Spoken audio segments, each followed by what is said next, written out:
যদি আমি জানতে চাই কেমন ছিলেন আমার নবী, তিনি ছিলেন মধ্যম আকৃতির একজন মানুষ। তিনি না ছিলেন লম্বা, না ছিলেন খাটো।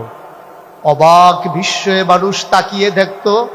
লক্ষ মানুষের মাঝে তিনি যখন দাঁড়াতেন, হাজার হাজার লম্বা মানুষের মাঝেও এই মাঝারি আকৃতির মানুষটি যখন দাঁড়াতেন, অবাক বিস্ময়ে মানুষ তাকিয়ে দেখত।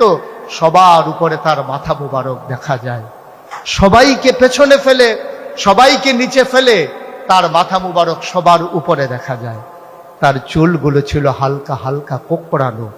তৈল দিয়ে কখনো বা চুলগুলো যখন আঁচড়াতেন, অবাক বিস্ময়ে মানুষ তাকিয়ে দেখত। মনে হতো চুলের মাঝে যেন মৃদুমন্দ ঢেউ দেখা যায়। কপাল ছিল তার চওড়া, ভ্রুগুলো ছিল তার জোড়া ভ্রু। তার চোখের পাতাগুলো ছিল গোলাপি রঙের, এক একটা পাপড়ির মতো। কখনো বা যখন তিনি চোখের পলক ফেলতেন, অবাক বিস্ময়ে মানুষ তাকিয়ে দেখত। মনে হতো মৃদুমন্দ বাতাসে ফুটন্ত গোলাপের এক একটা পাপড়ি যেন দোল খাচ্ছে। তার চোখের সাদা অংশ ছিল রক্তিমাভ সাদা, কালো অংশ ছিল তার কৃষ্ণ কালো। কখনো বা যখন তিনি চোখের পলক ফেলতেন, মানুষগুলো অবাক বিস্ময়ে তার দিকে তাকিয়ে থাকতেন। তার নাক ছিল খাড়া, নাকের ছিদ্রগুলো ছিল ছোট ছোট, আর ঠোঁটগুলো ছিল তার গোলাপি রঙের। ঠোঁটের উপরেই ছিল তার চিকন সুরগোফ। তিনি কখনো বা যখন মুচকি হাসতেন, গোলাপি রঙের ঠোঁটগুলো যখন একটু ক্যাপে উঠত আর ফাঁক হয়ে যেত মৃদু, আর মাঝের দাঁতটা যখন বের হয়ে যেত, অবাক বিস্ময়ে মানুষ তাকিয়ে দেখত। মনে হতো গোটা পৃথিবীতে যেন বিজলি চমকিয়েছে। এ ছিল তার সৌন্দর্যের আধার। তিনি কখনো বা যদি হেঁটে যেতেন কোনো মেঠু পথে, মরুপ্রান্তর দিয়ে তিনি যখন হেঁটে যেতেন, মানুষগুলো তার পেছনে পেছনে হাঁটত। 1 মাস পরে কোনো এক সাহাবা যখন ওই পথে আবার আসতেন, ওই পথের ওই জনপদের মানুষগুলোর কাছে জানতে চাইতেন, এ পথ কি মারিয়েছেন আমার নবী? কখনো কি এ পথে হেঁটে গেছেন আমার নবীজি?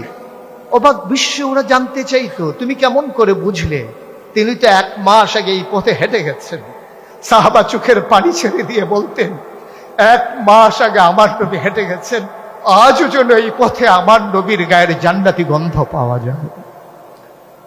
এ নবী যখন প্রচন্ড রোদের মাঝে খরতাপে ঘেমে যেতেন, কপালে যখন মুক্তার দানার মতো ঘামগুলো জমে যেত, আস্তে করে তিনি তার বিবিদের ঘরে, আমাদের মায়েদের ঘরে যখন যেতেন, মায়েরা তাকিয়ে দেখতেন কপালের মাঝে মুক্তোর দানার মতো ঘাম জমে আছে, যেন সোনার মাঝে সোহাগা।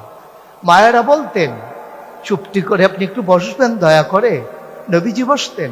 মায়েরা ছোট্ট শিশি খুঁজে বের করে নিয়ে আসতেন। অতি যত্নে, পরম আদরে তার কপালের মুক্তার দানার মতো ঘামগুলো তারা শিশির ভিতরে ঢুকিয়ে তারা মুখটা বন্ধ করে রেখে দিতেন। কখনো বা যখন ঈদ আসতো, কখনো বা যখন কোনো আনন্দ ঘন পরিবেশ হতো, তারা সেই লোকানো ঘাম বের করে আতর হিসেবে ব্যবহার করতেন। মানুষ চমকে উঠতেন, এত দামি পারফিউম পেলে কোথায়? মায়েরা বলতেন, আমার প্রাণের স্বামীর জমানো ঘাম। এ ছিলেন আমার নবীজি। আমার নবী যখন হেঁটে যেতেন মরু প্রান্তরে, অবাক বিস্ময়ে মানুষ চিন্তা করত, ভাবত কেমন করে তিনি হেঁটে যান এবড়ো থেবড়ো পাথরের উপরে। উনি কি ব্যথা পান না? পরীক্ষা করার জন্য পেছনে পেছনে ছুটে যেতেন সাহাবারা। নবীর কদমের নিচে পড়া পাথরগুলো তারা হাতে নিয়ে দেখতেন, নবীর কদমের সম্মানে মরুভূমির শক্ত পাথর তুলার মতো নরম হয়ে গেছে।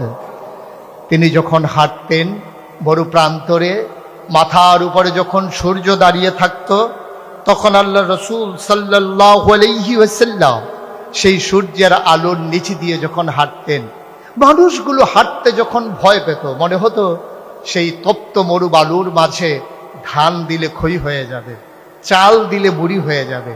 তার মাঝেও নবী যখন হেঁটে যেতেন, সবাই অবাক বিস্ময়ে তাকিয়ে দেখতেন কেমন করে তিনি হাঁটেন, কেমন করে তিনি পথ মারিয়ে যান, কেমন করে তিনি এমন করে এই সুন্দর করে রাস্তা দিয়ে হেঁটে যান।